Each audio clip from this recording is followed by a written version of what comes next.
Jean Valjean ficou preso 19 anos por roubar um pão para alimentar sua família. Mas ao seu redor não faltavam exemplos de crime que permaneciam impunes, legitimados pelo Estado e celebrados por um sistema moldado para negar ao povo qualquer chance de reduzir o abismo entre eles e as elites. Essa é a narrativa dos Miseráveis, este livro aqui do Victor Hugo, gigante, que é um dos calhamaços que eu quero conversar com vocês hoje. Oi, gente! Pra quem não me conhece ainda, eu sou a Sam, bem-vindos ao meu canal aqui no YouTube. E no vídeo de hoje, eu quero conversar com vocês sobre 3 calhamaços que está na minha TBA das leituras dos próximos meses, de clássicos, não só clássicos de séculos passados, mas um desses livros também é um clássico contemporâneo. Vamos começar falando sobre essa obra aqui do Victor Hugo, que é Os Miseráveis. Os Miseráveis eu já comecei a ler ele há alguns anos atrás, e a minha edição que eu tenho é essa daqui da Penguin. Ela tá dividida em 2 tomos, são quase 2.000 páginas de livro, e eu já li o primeiro tomo completo. O meu tá bem... eu não sei se vai dar pra vocês verem, mas o meu já tá bem surradinho, porque apesar de ser uma edição um pouco mais frágil, é um livro muito grande, né? Já tá todo marcado aqui. Esse primeiro tomo, eu já li ele, foi inclusive uma leitura coletiva aqui do canal, que eu comecei a fazer, mas eu não consegui finalizar.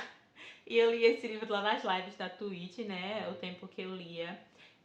Essa primeira parte, gente, do livro, esse primeiro tomo, a gente vai acompanhando tanto o Jean Valjean quanto ali outras pessoas da França do século XIX.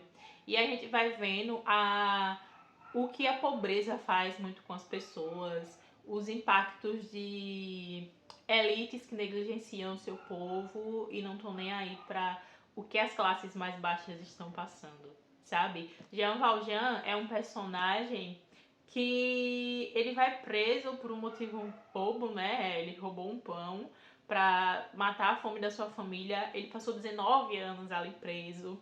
E quando ele sai da cadeia, ele sai determinado a mudar, que a vida não seja mais daquele jeito. E a gente vai vendo não só a história dele, mas como de outras pessoas ao longo desses anos. É um livro que passa muitos anos também ali acontecendo.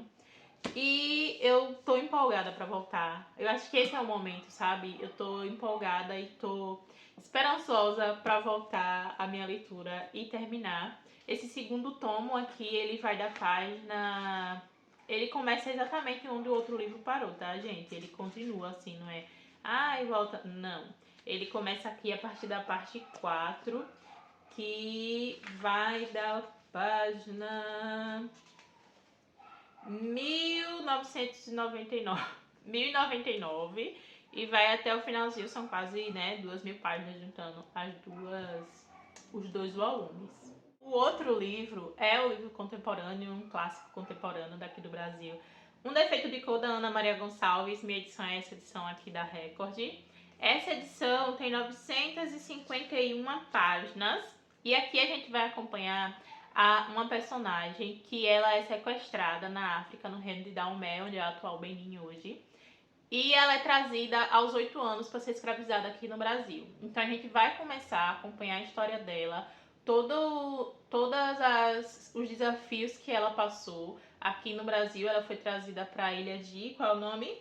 Itaparica, na Bahia, para ser escravizada aqui. E a gente vai acompanhar essa luta dela, esse retrato dela de como foi o processo de ser uma mulher escravizada, até quando ela consegue sua carta de alforria e volta para a África. Então a gente vai acompanhar todos esses períodos da sua vida de forma detalhada. Isso é, né, o que eu sei do livro por enquanto, porque diferente do outro, esse aqui eu ainda não comecei a ler, nem esse, nem o próximo. Eu ainda não comecei a ler, mas eu sempre tive muita curiosidade de ler esse livro. Muita gente que eu acompanho e algumas amigas minhas já falaram: Samantha, você precisa ler esse livro que você vai gostar. Esse livro combina com o que você lê e tal, com sua vibe. Então é isso. Eu mostrei ele, inclusive, pra vocês no unboxing aqui do canal recente, em que saiu um vlog. Mas esse é mais um livro que eu pretendo ler, mais um calhamaço. E por último, eu quero ler o David Copperfield, do Charles Dickens. E esse daqui é mais um livro do século XIX, né? igual Os Miseráveis. E aqui a gente vai acompanhar a história de um personagem como se fosse um romance de formação também, parecido com Um Defeito de Cor. E a gente vai acompanhar a história de um menino pobre, até, né, ele criança, até a sua fase adulta, quando ele se descobre um escritor.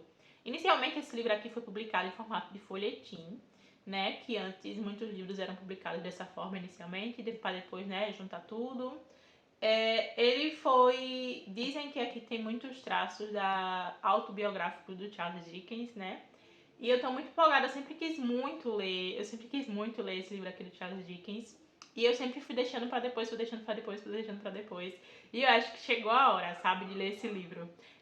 Um amigo tava lendo no Instagram e ele começou a comentar desse livro, o que me empolgou mais ainda. Finalmente, pra querer pegar esse livro, não, agora eu vou botar ele real na minha TBR e vou me comprometer em começar a ler o David Copperfield. Minha edição é essa daqui, do Clássicos da Zahar. Ela tá uma edição muito bonita, tá, gente? Olha a folha de guarda dela. Essa edição aqui, ela é a menor dos 3 livros. Ele acaba na página 871. Tem esse laranja aqui, mas eu acho ela bem... Apesar de laranja não ser uma das minhas cores favoritas, mas eu acho essa edição daqui muito bonita.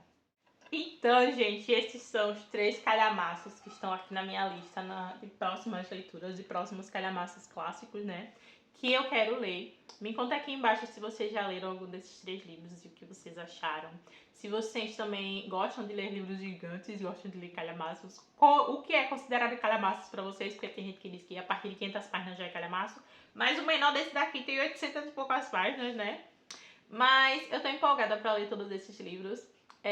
Me diz o que você achou, se você já leu, né? Se você já gostou dessas leituras. Quais são as próximas leituras que vocês pretendem fazer por aí. E se você é novo aqui no canal, não esquece de se inscrever. Deixa o like e me segue lá no Instagram, tá, gente? É isso, o vídeo de hoje foi bem rapidinho. Só pra mostrar os livros que eu pretendo ler aqui nos próximos meses, né? Os próximos calhamaços. Mas é isso, beijinho, tchau!